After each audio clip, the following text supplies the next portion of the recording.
Olá, gente, tudo bem? Deus abençoe você. Estamos finalizando essa matéria, como ser guiado pelo Espírito. Estamos na última aula e hoje vou começar falando sobre a importância, da necessidade de julgar as coisas pela palavra. Então, uma coisa que tem que ficar bem clara no nosso coração é que a Bíblia nos ensina de que nós precisamos sempre entender que a palavra que é recebida no nosso coração ou no nosso espírito, ela deve ter concordância com a Escritura.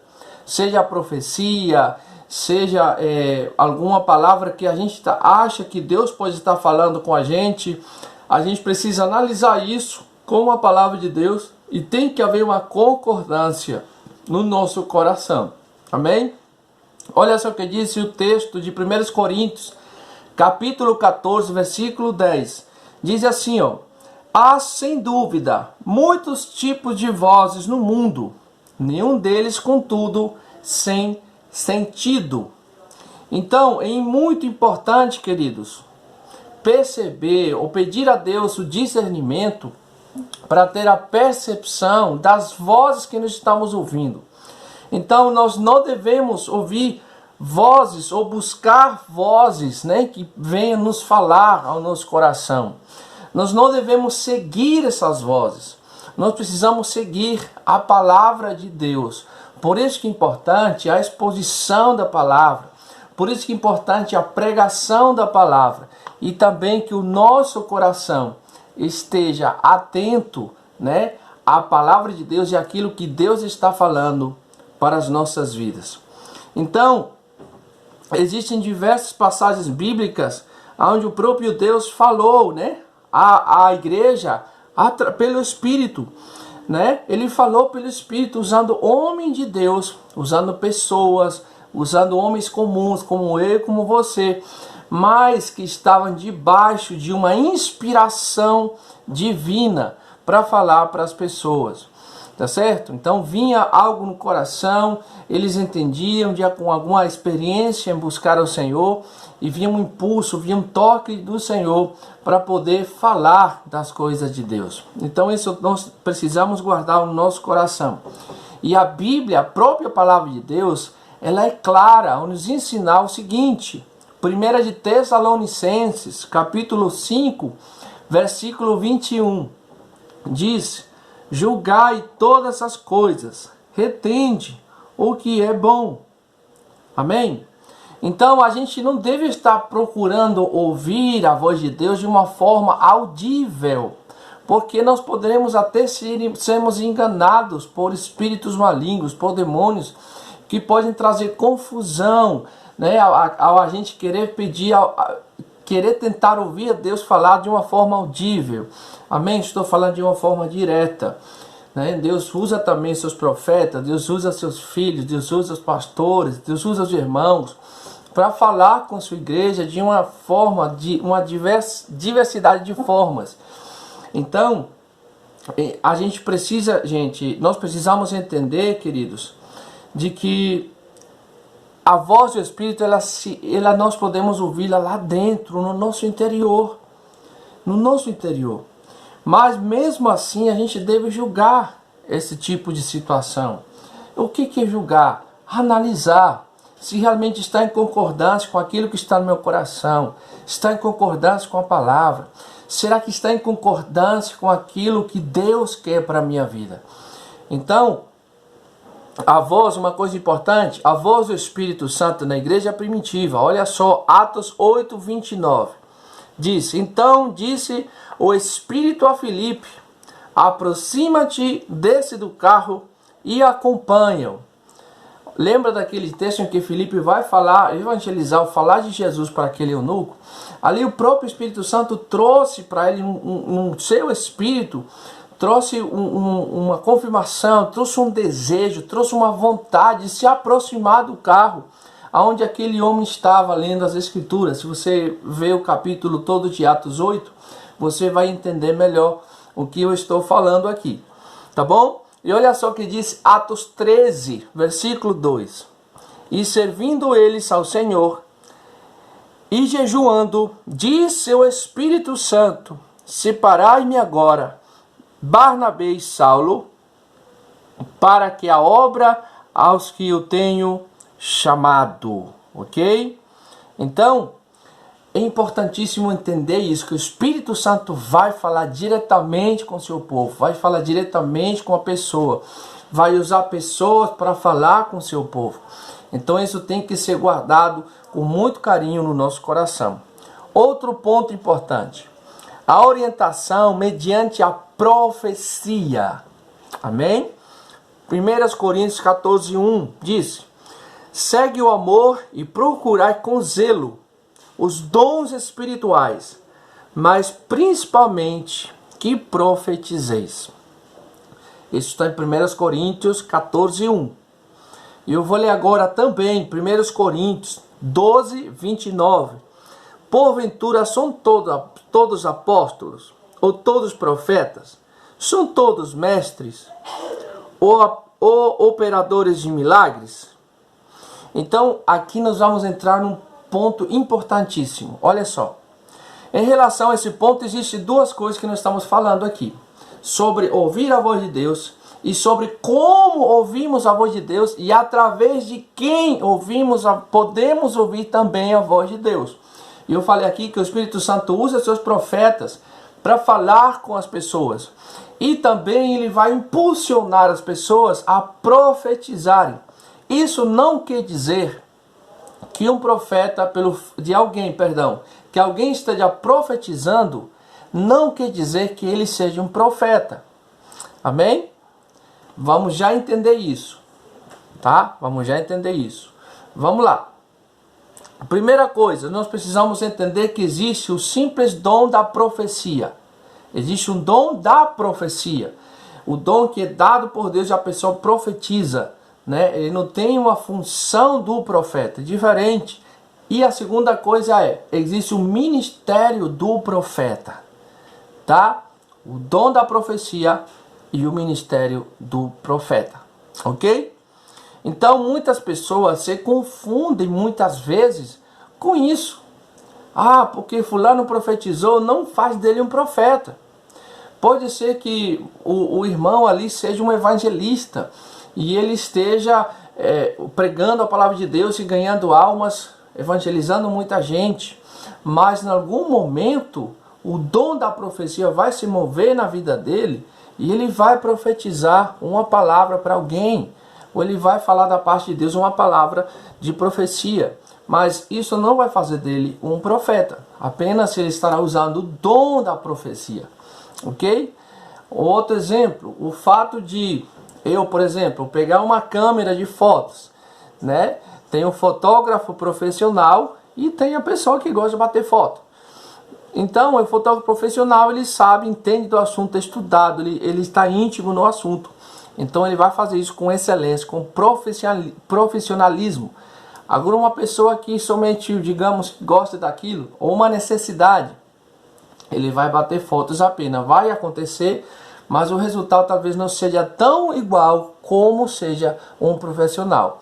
É algo mais ou menos parecido. O fato de eu ter usado a câmera para de repente cobrir um buraco ou ajudar de alguma forma, não vai fazer de mim um fotógrafo profissional. Apenas estarei utilizando o dom, a câmera, para poder fazer acontecer naquele momento. Ok? Vamos falar sobre o simples dom da profecia. O que significa isso? É aquele que está falando, professando, que está falando das coisas de Deus. E ele está fazendo três coisas durante isso. Está edificando, exortando e consolando. Então, nós estamos falando na nossa língua natural, no português. Estamos profetizando com palavras, né, vinda do céu, coisas sobrenaturais. Mas não existe uma previsão desse dom. Ele pode vir em qualquer momento, né? E não é um dom que fala sobre predições futuras, certo? Olha só o que diz 1 Coríntios 14:3. Mas o que profetiza, fala aos homens, exortando e consolando. Então, queridos, profetizar não necessariamente está falando sobre o futuro. E sim, amados, numa pregação, num momento que eu posso estar com um grupo de pessoas e ali Deus vai me usar para alguém com uma palavra específica. Talvez eu nem saiba o que a pessoa está precisando ouvir. Mas ali o dom está se movendo, dom de profecia. Deus vai mostrar alguma coisa e eu vou profetizar naquele momento. Mas não vai fazer de mim um profeta. Vamos falar agora sobre o ministério do profeta. Então, primeira coisa, para uma pessoa exercer esse ministério, ela tem que ser chamada por Deus. Existe uma chamada por Deus. Eu pessoalmente acredito de que no Novo Testamento ainda existem sim os chamados profetas. Amém? Então o profeta, queridos, além da profecia, ele existe predição, né? E existe previsão, pois ele carrega, queridos, um dos dons muito fortes nessa área, que é o dom de revelação, um dom de conhecimento, né? Palavra de conhecimento e sabedoria.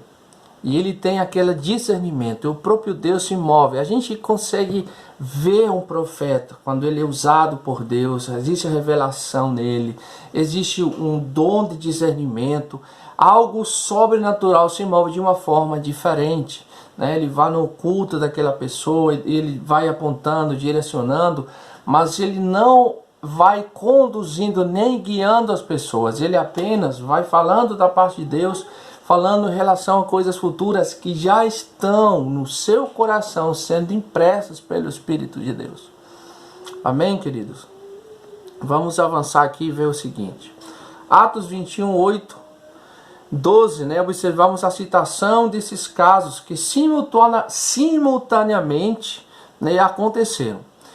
Deixa eu ler esse texto aqui e você vai analisar depois na sua casa, mas eu quero ler para você, para a gente entender que a Bíblia fala que há uma diferença entre profetizar e um profeta. Vamos lá. Atos 21, 8 a 12. No dia seguinte, partimos e fomos para Cesareia. E entrando na casa de Filipe, o evangelista, olha que a Bíblia faz questão de mencionar o ministério da pessoa, que era um dos 7, ficamos com ele. Tinha este 4 filhas donzelas que profetizavam.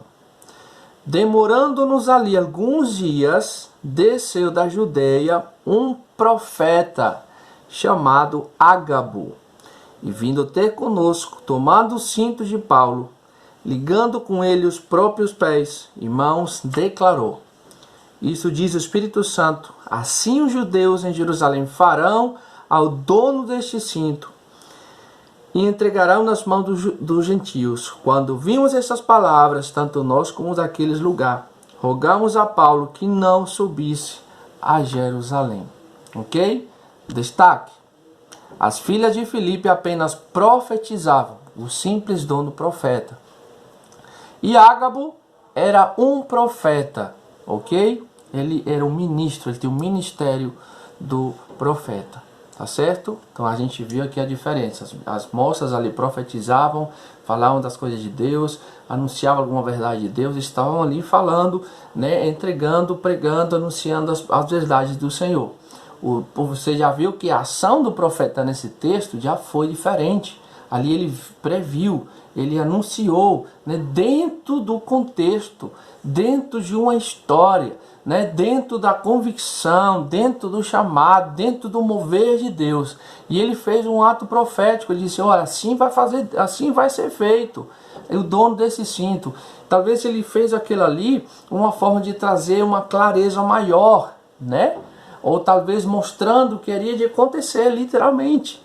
Então o profeta tem esses mistérios.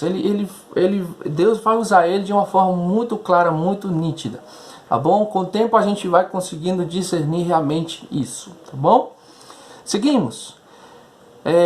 A profecia, queridos, não é exatamente o próprio Deus falando. Olha só o que diz aqui em 1 Coríntios 14, 29 e 30. Tratando-se de profetas, falem apenas 2 ou 3, e os outros julguem.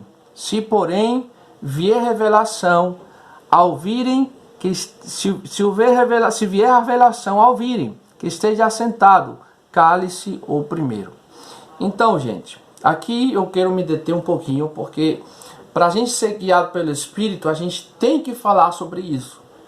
Então, por muitos anos, a igreja, ela só se deteve a que o profeta era alguém que anunciava a Deus, que falava profecia, que vinha com uma palavra, assim diz o Senhor, e todo mundo se calava e parecia que a pessoa estava possuída totalmente, estava talvez fora de si, então ninguém podia interromper. E aqui Paulo está falando sobre a profecia. Então, a profecia, queridos, é uma palavra que se move no nosso coração, claro, no ajuntamento de pessoas. E, claro, a gente tem essa palavra, e a gente quer entregar essa palavra para a igreja ou para alguma pessoa. Nesse caso, Paulo está falando de um contexto, né, de alguém que quer profetizar, que quer entregar essa palavra para a congregação. Talvez você não saiba para quem é direcionada. E Paulo disse, beleza. Vocês quanto? 4 ou 5 pessoas têm uma palavra de profecia para entregar, né? Uma impressão no coração, algo que você sabe, tem certeza que vai servir para a igreja, talvez você não sabe para quem. Paulo disse, vamos fazer em ordem. Vamos falar de um por um. Certo? Isso que a Bíblia está dizendo. Então não pode se levantar se diz o Senhor. Não, calma, gente. Quer profetizar? Vamos de um por um e você fala o que Deus tem a falar. Agora, você está ouvindo uma pregação e a pessoa, aquela ali está sendo instrumento de Deus, ela tem que ser ouvida. Deus está falando por ela. Não é possível que uma pessoa está falando no momento e se levanta o irmão lá do fundo do culto e comece a cortar o irmão e comece a profetizar. Não é assim que funciona. O que essa pessoa deveria fazer? Ela deveria se aproximar do profeta, ou do pastor, ou do pregador, ou de alguém que esteja auxiliando e comunicar e dizer, olha, enquanto ele está pregando, Deus me deu uma palavra para a igreja. O pregador, ele sendo usado por Deus, ou o pastor, como for, ele vai ter o discernimento, né, se é o momento aquele ali, cortar a pregação e liberar o profeta para falar, ou deixar o profeta para entregar essa palavra para o final.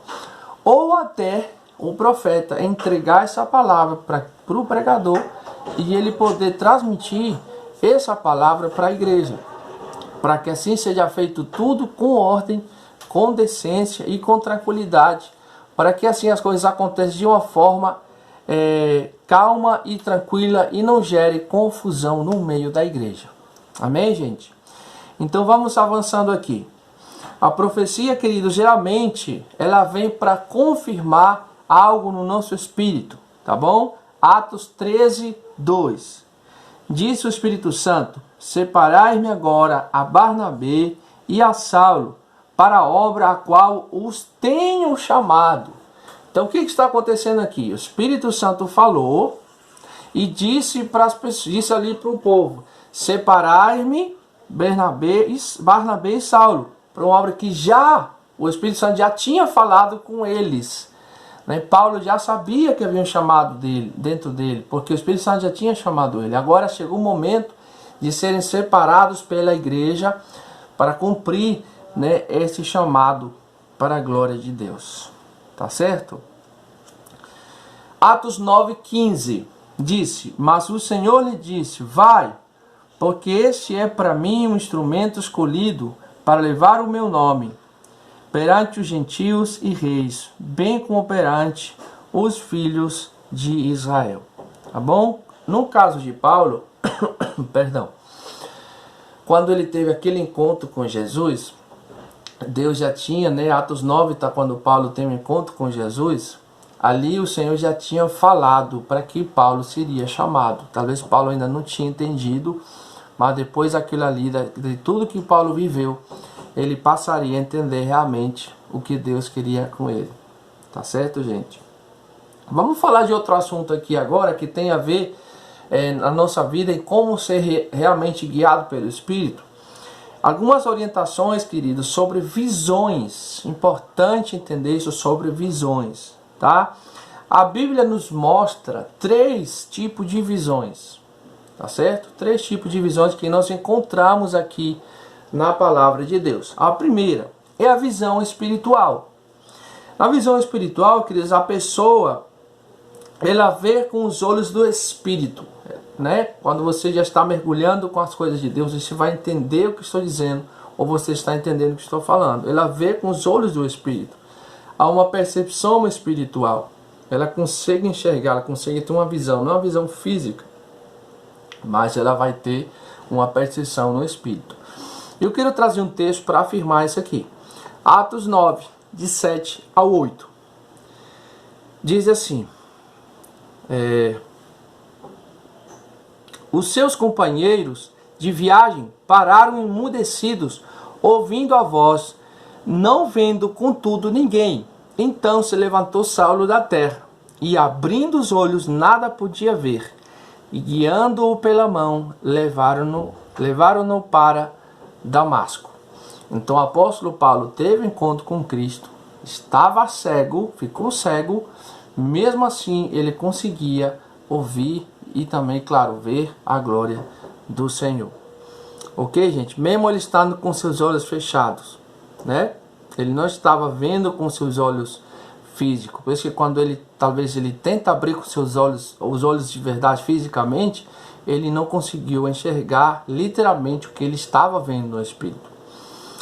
O segundo tipo, né, de visão é um êxtase. O que é um êxtase? A palavra de Deus fala sobre isso. Os sentidos, o êxtase quer dizer onde os sentidos ficam suspensos e a pessoa fica mais consciente da realidade espiritual do que as coisas físicas. Ela está ali, mas ela está numa conexão espiritual tão intensa, tão forte, que os sentidos parece que ficam em stand-by naquele momento. E isso aconteceu com Pedro. Olha só, vou ler esse texto aqui também. Atos 10, 9 e 11. No dia seguinte, indo eles de caminho e estando já perto da cidade, subiu Pedro ao eirado por volta da hora sexta, e a fim de orar, estando com fome, quis comer. Mas, enquanto lhe preparavam a comida, sobreveio-lhe um êxtase. Então viu o céu aberto e descendo um objeto, como se fosse um grande lençol, o qual era baixado a terra pelos 4 cantos. Olha só que interessante. Pedro teve essa sensação. A Bíblia diz que ele ficou em êxtase. Então, realmente, queridos, é forte isso que acontece. Esse tipo de visões, esse tipo de experiências. Tá bom? A última é a visão aberta. A visão aberta. Esse tipo de visão, a pessoa literalmente, né, vê a realidade espiritual com os seus olhos físicos. Vê a realidade espiritual com os seus olhos físicos. A pessoa está olhando assim como eu estou olhando para vocês, e ao mesmo tempo ela está vendo uma realidade, né, espiritual naquele momento. Acredito que muitos de nós já tenha acontecido isso.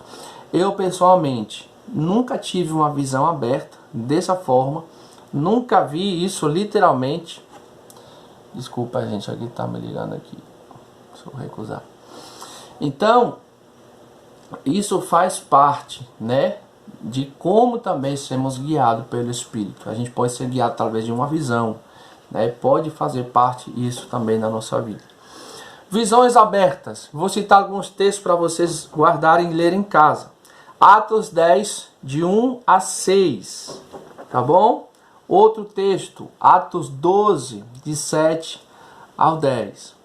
E eu quero afirmar uma coisa aqui também, de que essas visões, queridos, as visões, elas não são exclusivas nem privilégios de pastores, nem de apóstolos, nem de profetas. As visões são um dom que Deus dá. Então, qualquer pessoa que já, claro, tem um entendimento de como funciona o mundo espiritual, Deus vai escolher, sem importar o cargo, né? O que importa é a responsabilidade no coração e a dedicação que a pessoa tem em conhecer a mais profundidade esses assuntos, tá bom? Então, não é somente para alguns, não é exclusivo, e sim para aqueles que buscam, que desejam, que procuram se aperfeiçoar para entender esse tipo de visões. Amém, meus amados? Vamos avançando aqui, já caminhando um pouquinho para o final. Precisamos entender que as visões, elas podem ou não serem simbólicas. Ela pode estar representando algo, né? Que talvez possa ser algo que venha mostrar para você o futuro, ou venha falar de uma forma pessoal, né? Ou seja, algo realmente para Deus confirmar para você. Então a gente tem que ter esse discernimento. Outra coisa que está em Hebreus 1, 7 a 14 e 14, Hebreus 1, 7 e 14. Não é do 7 ao 14, tá? Sobre anjos, importantíssimo, né? Nós entendemos que o Senhor deixou os anjos também para dar suporte à igreja. E quanto aos anjos, disse: o que dos seus anjos faz, ventos e de seus ministros labareda de fogo. Não são todos eles espíritos ministradores, enviados para serviço, né, a favor dos que hão herdar a salvação? Então, os anjos, queridos, estão ao serviço da igreja. Nós somos as lavaredas de fogo e os anjos são o vento. Vou fazer aqui uma ilustração. Então, queridos, os anjos são apenas servidores. Digo apenas no bom sentido, né? Então, o anjo, talvez, eu não sei se a gente teria, eu pessoalmente não lembro nenhum anjo ter falado comigo, ou talvez falou e eu não percebi, mas os anjos têm essa missão, né, de trazer uma palavra de Deus, uma palavra de alerta, né? Mas isso, queridos, é quando a gente consegue ver ou entender, quando a gente vai tendo uma percepção mais aberta, mais apurada do mundo espiritual. Amém? Ou talvez a gente nunca veja, talvez no meu caso eu nunca vejo anjos. Já teve pessoas que viram anjos, tiveram percepção. Eu já tive percepções, né, de que anjos estavam sentados uma vez no culto, como se eles estivessem sentados, não ouvindo a palavra, mas participando do culto na hora da pregação. Então é algo realmente que mexe muito no nosso coração, tá certo? E sobre questões de anjos, eu não vou me deter muito aqui, porque a Bíblia também não faz uma explanação, mas os anjos são mensageiros, que podem trazer um recado de Deus, que podem de alguma forma trazer um alerta, né, para alguém, que Deus escolha falar dessa forma. E eu vou deixar aqui alguns textos para vocês lerem e meditarem em casa. O primeiro texto, Lucas 2, de 8 a 11. Atos 8, 26. Atos 10, versículo 3, Atos 12, versículo 7, Atos 27, versículo 23, tá? E para finalizar, eu vou concluir falando sobre sonhos, tá certo? A Bíblia relata vários casos em que Deus direciona pessoas ou fala com pessoas em sonhos. Agora eu não sei porquê, não sei, seja talvez uma forma diferente de Deus falar, seja talvez uma forma que a pessoa vai entender, talvez, não sei, irmãos, explicar direito o porquê Deus usa diversas formas de falar com a gente. Talvez seja pela nossa personalidade, talvez algumas pessoas sejam muito agitadas durante o dia, e à noite elas estão calmas, e Deus ali vai poder falar o seu espírito, a pessoa vai poder ouvir. Eu não sei explicar com clareza, mas a gente deve estar aberto, né, a entender que o Senhor vai falar de diversas formas com a gente para poder nos guiar, tá bom? Vou deixar outros textos aqui de alguns exemplos, aqueles magos, né, que estavam em busca ou seguindo o nascimento do Senhor Jesus Cristo. Então você vai ler Mateus capítulo 2, versículo 12. E José também, né? Mateus 1 e 20. Tá certo? Outro exemplo onde a pessoa ouviu Deus falar através de sonhos. E também a esposa de Pilatos. E Mateus 27, versículo 19, diz o seguinte: estando ele no tribunal, a sua mulher mandou dizer-lhe: não te envolvas com esse justo, porque hoje, em sonho, muito sofri por seu respeito. Então Deus vai falar através de sonhos. Nós vamos entender que Deus falando. Quando você não tiver a clareza, a gente precisa fazer o quê? Orar a Deus, pedir a Deus confirmação, pedir a Deus o entendimento, né? Do sonho que a gente teve. Então, é importante também, após o sonho, a gente ter esse entendimento, de pedir a Deus essa confirmação e pedir também ao Senhor a clareza do que a gente teve, essa percepção através do sonho. Quero concluir dizendo que nós precisamos saber reconhecer de onde vem a direção, né? De onde vem essa direção? Como saber se vem da direção de Deus? Os caminhos de Deus, a primeira coisa, os caminhos de Deus são sempre cheios de amor e paz. A direção de Deus sempre está de acordo com a sua palavra. Essa é a segunda coisa. A terceira coisa, a direção de Deus normalmente é oposta à vontade da carne. E por último, existe alegria mesmo dentro da tormenta ou da tempestade. Então assim a gente também é guiado pelo Espírito.